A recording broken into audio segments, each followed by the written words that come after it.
Morning everyone, आप सबका स्वागत करता हूं अपने यूट्यूब चैनल पर। तो देखिए, जमीन सर्वे को लेकर बिहार में आम लोगों के बीच तरह तरह के चर्चाएं हो रही है। सबसे बड़ा चर्चा का कारण ये बना हुआ है कि सरकारी जमीन, यदि आप सरकारी जमीन पर दखल कब्जा किए हुए हैं तो इसका क्या होगा।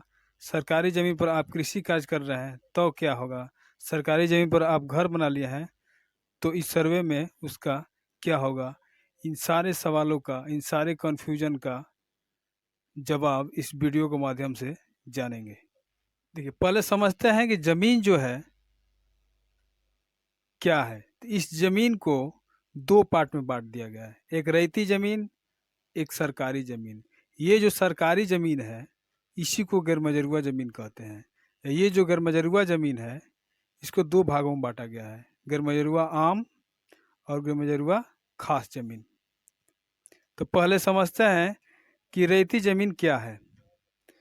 जो आम पब्लिक के दखल कब्ज में है उसके नाम से खाता खुला हुआ है और वह उस पर अपना कृषि कार्य या घर बनाकर रह रहा है, या उस पर अपना घर बनाकर रह रहा है।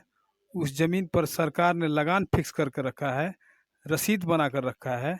आप आप जो है रसीद कटाते चले आ रहे हैं या लगान जमा करते चले आ रहे हैं, तो वो जो ज़मीन है रेती ज़मीन कहलाती है।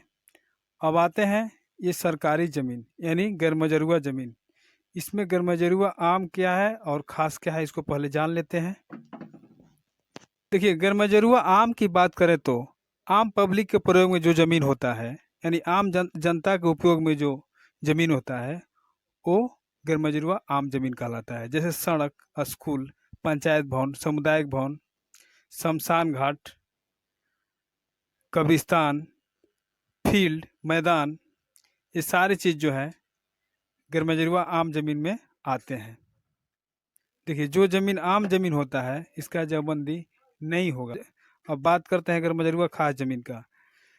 तो इसका जो है किसी व्यक्ति या विशेष को बंदोबस्त कर सकती है सरकार। किस आधार पर आपको ये बंदोबस्त करेगी इसको पहले जान लेते हैं।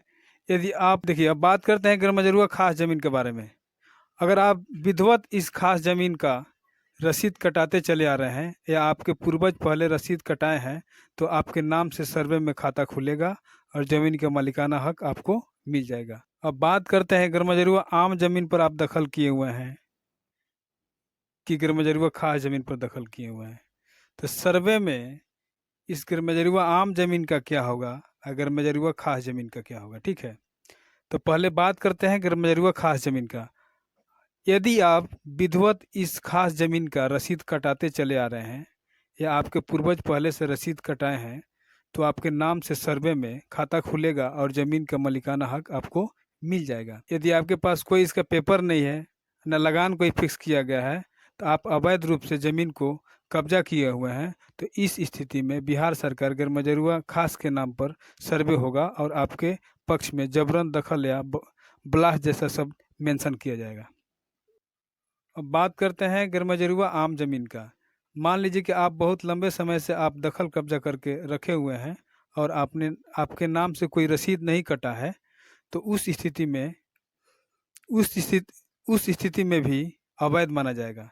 हाँ, उसमें एक व्यवस्था यह होती है कि पंचायत कार्यकारिणी के बैठक करके अगर वह एनओसी उस ज़मीन पर ले लिया जाता है या आम पब्लिक से उस पर नो ड्यूज करा लिया जाता है, तो उस स्थिति में आप जो निवास कर रहे हैं, निवास आप कर सकते हैं, आपको हटाया नहीं जाएगा, लेकिन वह ज़मीन गैरमजरूआ आम के नाम से ही सर्वे होगा और आपके नाम पर ब्लास्ट या दखल दिखाया जाएगा। अब आपको सरकार हटाएगी कि नहीं हटाएगी ये तो बात की बात है, ठीक है। तो ये जो ज़मीन है गैरमजरूआ जो खास है, इसका जो है सरकार खाता खोलती है, बंदोबस्ती पर्चा देती है और इसका जो है ये सार्वजनिक जगह है, ठीक है। इसमें आपका पर्चा वगैरह नहीं खुलता है।